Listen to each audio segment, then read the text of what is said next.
My name is Naomi Parker. I'm 28 years old. And the strange thing about betrayal is that it almost never enters your life looking cruel. It doesn't kick the door down. It doesn't announce itself with lipstick on a collar or some dramatic confession in the rain. Most of the time, it walks in quietly. It sits on your couch. It answers your questions in an irritated tone and makes you feel childish for asking them in the first place. Last Tuesday night, I was sitting in our living room with one leg tucked under me, half watching some forgettable crime show, when my boyfriend, Ethan Cole, said he'd be studying late again. Third time that week. He said it the way people mention picking up dry cleaning. Casual, flat.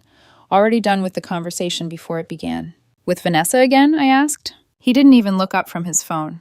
Yes, with Vanessa. We have a huge exam next week. Every night, though? The question almost came out gentler than I meant it to. Not accusing, not dramatic, just tired. He finally glanced at me, and I saw it. That little flicker of annoyance people get when they think your feelings are inconvenient. Can't you study here? I asked. It's quieter than a cafe, and we could make room on the table. He laughed once through his nose, then shook his head. Naomi, her apartment is better for it. She has all the books, all the notes, everything's already there. We could buy the books. He dropped his phone into his lap then, like I had crossed some invisible line. God, he muttered, dragging the word out. Here we go again. I stared at him. Again. Yes, he said, sitting back. Another jealous girlfriend speech. That stung more than it should have, maybe because I had spent months trying very hard not to be that woman. Not suspicious, not clingy, not the kind of girlfriend who checked timestamps and looked for hidden meanings in ordinary things. I'm not jealous, I said carefully. I just think it's strange that you need to study at another woman's apartment until 2 a.m. He rolled his eyes so hard it would have been funny in another context. Vanessa and I are just study partners, he said. Nothing more. Then why can't I meet her? That made him sit up straighter. Because you'll make it weird. I actually laughed then, but there was no humor in it. Asking to meet someone you spend half your week with is weird? With your tone? He snapped. Yes. For a second, the room got very quiet. We had been together for 2 years, living together for 6 months. He was in his final year, buried under exam pressure, always exhausted, always just irritated enough to make me feel guilty for needing anything emotional from him. And I had been trying to be understanding, really trying. I paid more of the bills than we originally agreed because his schedule was temporary chaos. I picked up groceries. I covered little things, then bigger things. I told myself it was what couples did when one person was stretched thin. But lately, every conversation felt like a test I was failing. You don't trust me, he said. I looked at him for a long moment. Maybe that was the first honest second of the whole relationship, because I realized I didn't know anymore. Instead of saying that, I nodded slowly and said, You're right. His expression changed. What? You're right, I said again, softer this time. Last one. He frowned. Last what? Last jealous girlfriend speech. That got his attention. He looked at me then, not all the way, not deeply, but enough to register that something in me had flattened out. Good, he said after a second, finally. Then he stood, grabbed at his backpack, leaned down, and kissed my cheek with the kind of distracted affection people give relatives at Thanksgiving. Don't wait up, he said. I watched him leave in a car I had helped him replace last year when his old one died and he was too financially squeezed to manage a down payment alone. I stood at the window until his taillights disappeared. Then I picked up my phone and made a call. My friend Lena worked in academic administration for Ethan's program. She owed me a favor from when I spent an entire Saturday helping her move into a 4th-floor walk-up in August heat. She answered on the second ring. Please tell me you are not asking me to lift furniture again. Despite everything, I smiled. Nothing that cruel. I just need a quick answer. All right, she said. What's wrong? I hesitated, hating how embarrassed I already felt. Do you know of Vanessa Reed in Ethan's section?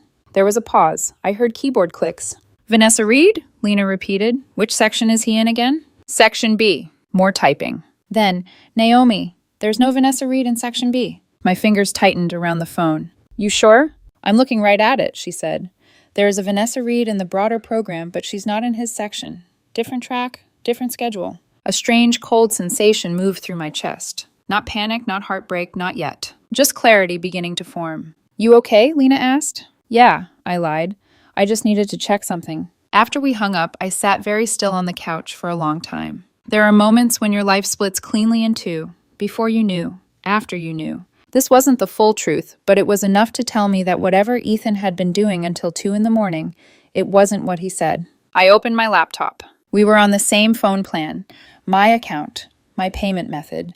One of those practical decisions couples make when they think they are building a future instead of sponsoring someone else's performance. I logged in and pulled up recent activity. One number appeared over and over. Late night calls, long ones, texts at hours normal people are either asleep or honest. I copied the number into a reverse lookup service and waited. Vanessa Reed, but not a student profile. Not even close. Her professional page came up first. Marketing manager at a tech company. Graduated 3 years ago. I read it twice, then a third time. So she was real, just not his classmate, not his study partner, not the overworked girl with highlighters and casebooks I had tried so hard not to resent. She was simply a woman named Vanessa, a woman with a finished degree, a job, and apparently a reason to keep my boyfriend busy until 2 in the morning. I wish I could tell you, I cried. I didn't. Not then. I think some betrayals are too precise for tears at first. They arrive like an incision, clean, quiet, sharp enough that you don't even understand how badly you've been cut until later. The next morning, Ethan came into the kitchen, rubbing sleep from his eyes, acting tired in that theatrical way people do when they want credit for suffering. "Morning," he muttered. I handed him coffee. He blinked at me, almost surprised by the gesture. "Thanks." "How's exam prep?" I asked. He exhaled heavily, like the burden of his fake academic life was crushing him. Brutal. "I'm sure." He leaned against the counter, sipping coffee I had made, in an apartment leased in my name, wearing the sweatshirt I bought him for Christmas. And he lied to my face with perfect ease. That was the part that changed something in me forever. Not just that he was cheating. Not just that he thought I was gullible. It was how ordinary he made it look. How comfortable he was, letting me care for him while he built another life in the hours he said belonged to school. That evening, as he grabbed his keys, he said, "Heading to Vanessa's, don't wait up."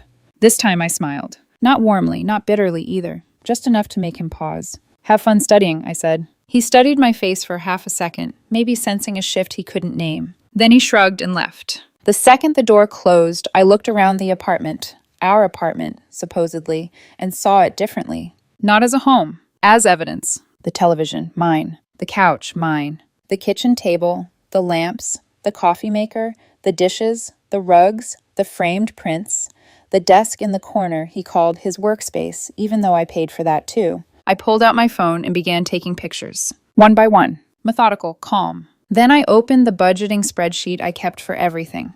I worked in finance. Numbers had always made me feel steadier than emotion. Every transfer, every utility payment, grocery runs, rent shares never returned, his gym membership, school supplies, random emergencies that somehow became mine. The total was uglier than I expected. And the worst part was that 6 months ago, I would have looked at those same numbers and called them love. By midnight, I understood something with terrifying precision. I was not dealing with a misunderstanding. I was dealing with a man who had mistaken my loyalty for weakness. And I was done correcting him with words.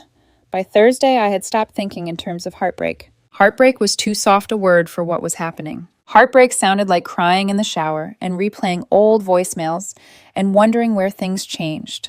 What I felt was colder than that, cleaner, like a room after all the furniture has been removed and you can finally see the damage in the walls. Ethan, meanwhile, was becoming sloppier. That was the strange mercy of liars. Once they believe you have accepted the lie, they relax inside it. Thursday night, he didn't come home at all. At 3:07 a.m., my phone lit up on the nightstand beside me. Fell asleep studying, crashing at Marissa's. Love you. I stared at the message until the screen dimmed. Marissa was his closest female friend. Funny, blunt, socially effortless. I had always liked her, which made what I did next feel almost cruel, even though she was the only person in that moment who hadn't earned my suspicion. I texted her, "Hey, is Ethan okay? He said he crashed at your place." She replied almost immediately, "What? I haven't seen Ethan all week. Is everything okay?" For a second, I just looked at the words. Then something in me went completely still. Not because it hurt more, because it confirmed everything. There is a specific kind of calm that comes when a terrible possibility becomes a fact. No more arguing with yourself. No more inventing innocent explanations because you are afraid of what certainty will cost you. I took a screenshot of the conversation and saved it to a folder I had already created on my laptop. Evidence. I hated that word. It sounded legal, clinical, like the end of love had to be itemized before it could be believed. But I was past dignity now, past hoping honesty would rise naturally if I just asked the right question in the right tone. By Friday morning, Ethan came home carrying himself with that carefully assembled casualness people use when they know they should have a story ready. He smelled like expensive detergent and a cologne he didn't own. "Sorry about last night," he said, setting his keys on the counter. "Study group ran super late. I was pouring orange juice into a glass." I didn't look at him right away. "No worries," I said. "How's exam prep going?" He exhaled and rubbed the back of his neck. "Stressful. Vanessa thinks I need extra help this weekend." I turned then and handed him the glass. "All weekend?" He froze for half a beat, probably expecting a fight. Instead, I just leaned back against the counter and said, "I'm not starting anything." His shoulders loosened. That tiny release told me more than his words ever had. He had become so used to managing my suspicions that my silence felt like a reward. "Actually," I added, "I may be gone this weekend too." He blinked. "Gone where?" "Out of town. Maybe a little trip with friends. I haven't decided yet." His face lit up so quickly he couldn't hide it. And there it was. Not guilt. Relief. The kind so bright and immediate it almost made me laugh. "Oh," he said, trying to soften his voice. "That's good. You should do that." "I think so too." He came over and kissed my forehead this time, as if tenderness could patch over contempt. "Might be good for you to get your mind off things." My mind off things. As if the problem had been my imagination. As if the real burden in this relationship was my discomfort with his lies, instead of his lying itself. After he left the kitchen, I stood there with my hand still resting on the counter and let the anger arrive fully for the first time. Not explosive anger, humiliating anger. The kind that burns because it reveals how completely someone has rewritten your role in their life. I was not a partner anymore. I was infrastructure. Rent, stability, groceries, a dependable background system that made his real choices easier. That afternoon, I left work early and went apartment hunting. The first place was too dark. The second smelled faintly like mildew and old cooking oil. The third was a one-bedroom on the quieter side of a renovated brick building 15 minutes closer to my office. Clean windows, hardwood floors, a narrow balcony, just big enough for 2 chairs and a potted plant I would probably forget to water. It wasn't glamorous. It was peaceful. I stood in the empty living room while the leasing agent talked about square footage and parking permits, and all I could think was how quiet it felt.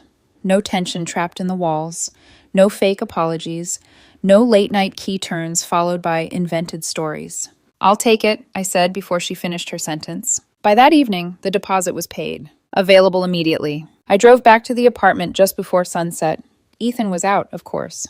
Studying. I walked through every room with my phone and photographed everything again, more carefully this time. The lease documents were in my filing drawer, mine only. The receipts I could find, I scanned. The furniture I bought before he moved in, I documented. The electronics, the cookware, the vacuum, the mattress frame, the bookshelves, the dining set, the television, the sound bar, the desk chair he had once called our upgrade after I purchased it. Then I opened my spreadsheet. I had always tracked expenses because I liked order. That was what I told people. The truth was a little sadder than that. I tracked things because growing up, money disappearing had always been the first sign that something in a household was going wrong. My mother called it keeping the lights honest. Know what comes in, know what goes out, know who is carrying what. Don't let confusion turn into dependency before you notice. So I knew exactly what I had covered for Ethan. Rent support, utilities, internet, groceries, his gym membership, textbooks, printing costs, gas money when he was short just this once. The car down payment I had half gifted, half loaned, though he had never used either word. Over 6 months, the total was a number so obscene, I had to sit back in my chair after entering it. I stared at the cell highlighted in pale yellow. Then I changed it to red. Not for drama, for visibility. I wanted him to look at it and understand that love had left a paper trail. Saturday morning, I told him to enjoy his study weekend. He smiled like a man stepping into a life he thought he had cleverly arranged for himself. "You sure you'll be okay?" he asked. The question would have sounded caring to anyone overhearing it, but I knew what he meant. "Are you settled? Distracted? Out of the way?" "I'll be fine," I said. He left with an overnight bag. Not a backpack full of books. Not binders. Not notes. An overnight bag. He didn't notice that I noticed. The second the door shut, I called the movers. I had already packed the essentials the night before. Clothes, documents, jewelry, chargers, medication, work files, the small box of photos I kept in the closet, even though I rarely opened it. I moved through the apartment without music, without television, without crying, Just the sound of tape pulling from the roll, drawers opening and closing, hangers sliding off rods. Methodical. That was the only way to survive it. The movers arrived at noon. They took the couch first, then the dining table, then the television, then the bedroom furniture, except for the few pieces he had actually bought himself, which were not many. I left his clothes in the closet, his shoes by the door, his toiletries in the bathroom, his books stacked neatly on the shelf, his yoga mat rolled in the corner. Everything that was his remained untouched, which meant visually almost nothing was left. By 3 p.m, the apartment echoed. I stood in the kitchen with my purse over one shoulder and looked around at the ghost of a life I had financed. I thought I might break then. Not because I missed him, because I missed the woman who had believed this was mutual. The woman who thought sacrifice automatically earned loyalty. The woman who mistook being needed for being loved. Instead of crying, I walked to the counter and placed one final sheet of paper beside the keys I no longer needed. A printed spreadsheet. Every expense itemized. Every dollar accounted for. The total highlighted. Next to it, I left a short note in my neatest handwriting. Ethan, your last jealous girlfriend has moved out. The apartment is paid through the end of the month. After that, you're on your own. Or maybe Vanessa can help, since you spend so much time studying at her place. Good luck on your exam, if that's what you've really been doing. Naomi. Then, beneath that, after a pause long enough to decide whether cruelty was necessary, I added one final line. P.S. Marissa says hi. I set the note down and stared at it for a moment. It wasn't dramatic. That was the part I liked most. No screaming, no broken dishes, no begging for truth from a man who had already priced my silence into his schedule. Just facts. Just absence. Just the quiet removal of everything he had mistaken for permanently available. By Sunday evening, I was in my new apartment, surrounded by half-open boxes and the unfamiliar comfort of my own things in a new space. My phone started vibrating at 6:14 p.m., then again at 6:15, then again, and again. His name filled the screen so many times it almost looked unreal. I let it ring until it stopped. Then the text came. What did you do? Where is everything? Naomi, answer me. This isn't funny. You can't just leave. Where are you? I sat on the floor beside my coffee table, the same one he once set his feet on after I asked him not to, and read every message without replying. By 7:02, the tone changed. You're insane. You stole my home. Call me right now. At 7:10, we need to talk. This is a misunderstanding. That line almost made me smile. A misunderstanding. As if Vanessa had simply wandered by accident into dozens of late-night calls and fake sleepovers and relieved expressions when I mentioned leaving town. As if deceit became forgivable when the person caught inside it panicked hard enough. At 7:23, I sent exactly one text back. I'm studying for my own future. Don't wait up. Then I blocked his number. I set my phone face down on the floor and leaned back against the couch. The apartment was quiet. No footsteps, no explanations, no eye rolls. No one making me feel unstable for recognizing what was directly in front of me. Outside, somewhere below, a car door slammed. A dog barked twice.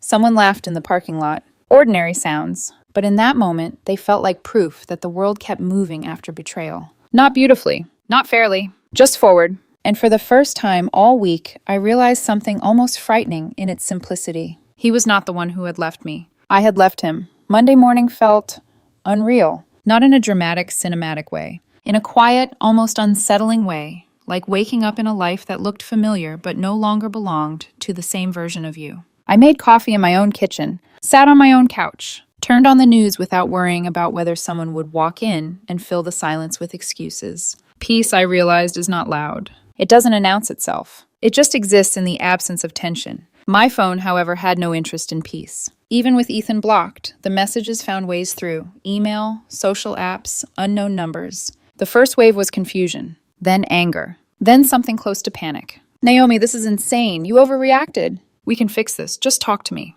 You embarrassed me. That one almost made me laugh. Embarrassed him, as if humiliation had not been quietly accumulating on my side for months.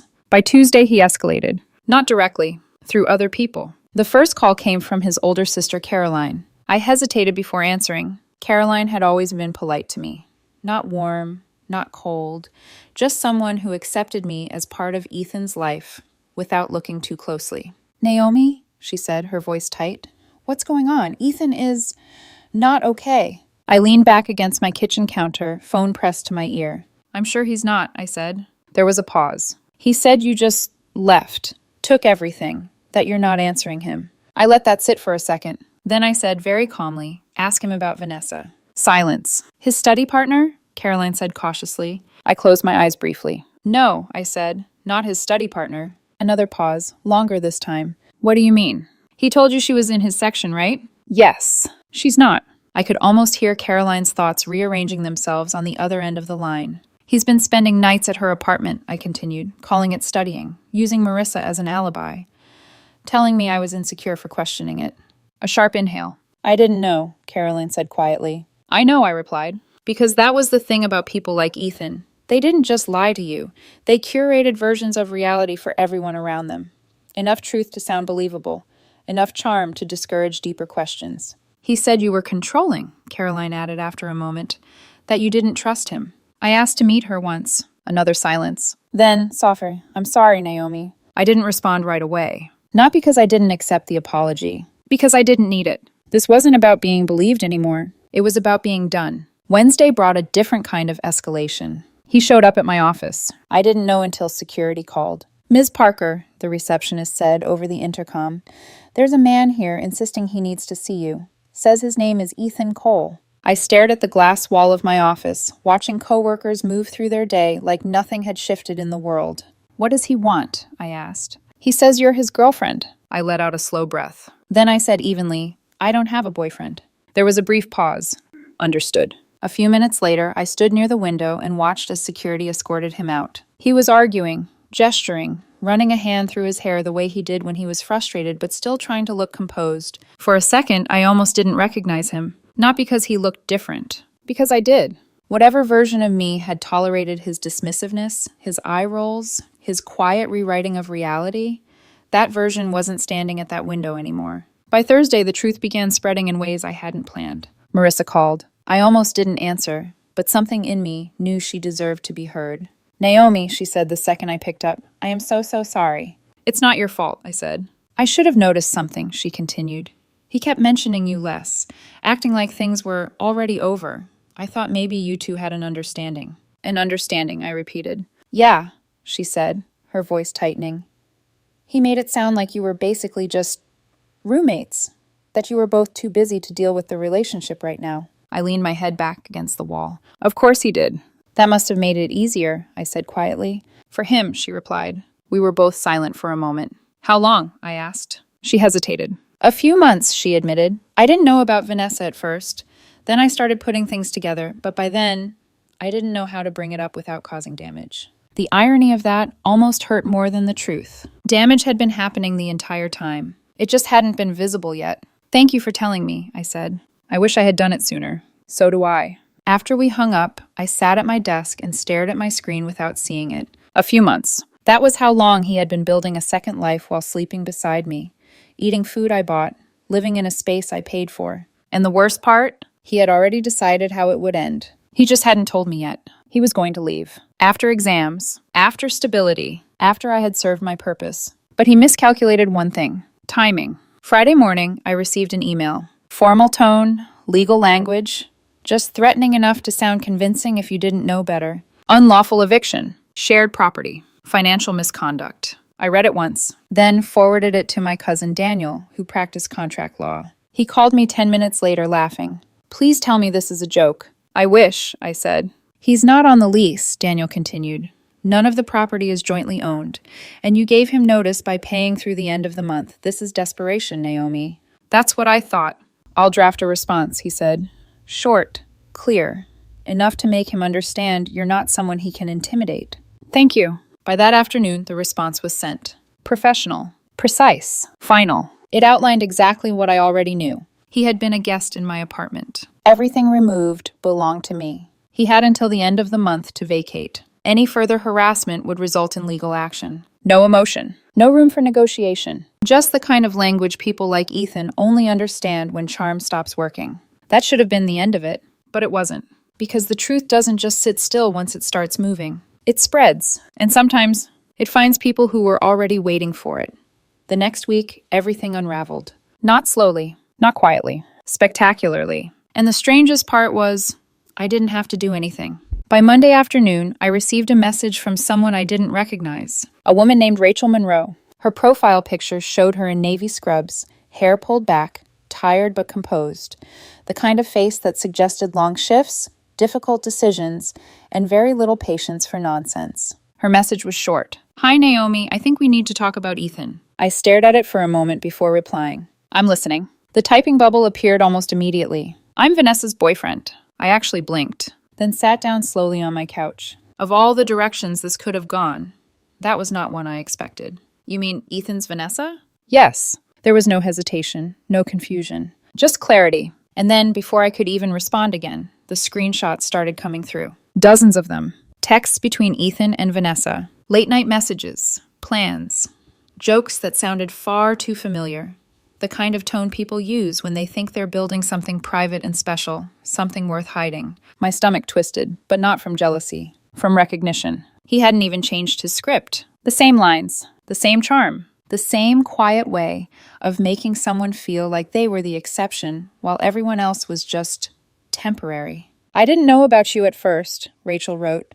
"Vanessa said you two were basically over, that you were still living together for convenience." Convenience. There it was again. The word that turned a person into a placeholder. A resource. A situation to be managed. "That seems to be his version of events," I replied. There was a pause. "Then, I found out a few weeks ago. I've been waiting, watching, trying to figure out how to handle it." I leaned back against the couch, phone resting in my hand.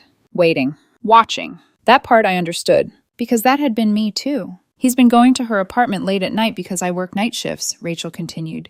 "He thought that made it safe." "Of course he did. He didn't think you'd compare notes," I said. "No," she replied. "He didn't think we would either." Another message came through. A video. Security footage from her apartment building. I hesitated for half a second before pressing play. There he was, Ethan, walking through the lobby like he belonged there. Sometimes with a bag, sometimes empty-handed, sometimes staying for hours, sometimes overnight. Never once carrying textbooks. Never once looking like a man under academic pressure. Just comfortable. Familiar. At home in a place that wasn't supposed to be his. I stopped the video halfway through. Not because I couldn't watch. Because I didn't need to. "Thank you for sending this," I typed. "I thought you should know," Rachel replied. "Also, you might want to brace yourself." "For what?" Her next message came with a kind of quiet finality. "I'm done with Vanessa, but I'm not leaving quietly." I didn't ask what she meant. I didn't need to, because by Tuesday morning, it was already happening. Vanessa showed up at Rachel's apartment, not late at night, not in secret, in the middle of the afternoon, and Rachel opened the door. I only knew the details because Rachel sent me everything afterward. The confrontation. The shouting. Vanessa trying to explain, then deflect, then minimize. Ethan arriving halfway through, clearly not expecting to see both women in the same room. That moment, Rachel described it simply. He looked like someone who realized the script was gone. No charm, no control, no careful sequencing of lies. Just reality. Raw and immediate. Vanessa demanded he choose. Rachel didn't. That was the difference. Vanessa still believed she was competing for something. Rachel already knew she was leaving. And Ethan? He tried to stabilize the situation. Of course he did. He told Vanessa it was just stress. He told Rachel it didn't mean anything. He told both of them slightly different versions of the same weak truth. And for the first time, neither version worked. Rachel left. Not dramatically. Not loudly. She packed a bag and walked out. Vanessa stayed behind. And suddenly, the relationship that had thrived in secrecy was forced to exist in daylight. It didn't last. According to Rachel's final message, he stopped answering Vanessa within 2 days. Of course he did. Because relationships built on lies don't survive exposure. They collapse under the weight of reality. But the fallout didn't stop there. Vanessa worked in a tight professional circle. And Rachel had friends in that circle. People talk, especially when the story is this messy. Late-night visits. Overlapping relationships. A man who thought he was invisible because his lies were never compared side by side. Within days, the narrative spread. Not exaggerated. Not dramatized. Just complete. And Ethan? He lost control of it entirely. 3 months later, I ran into his father at a hardware store. It was one of those quiet weekday afternoons where everything feels slightly slowed down. He recognized me immediately. "Naomi," he said, giving me a small, tired smile. "How are you?" "I'm doing well," I replied. And I meant it. There was a pause. Then he sighed. "I'm sorry," he said, "for everything." I shook my head gently. "You don't need to apologize. We didn't raise him to—" He started, then stopped.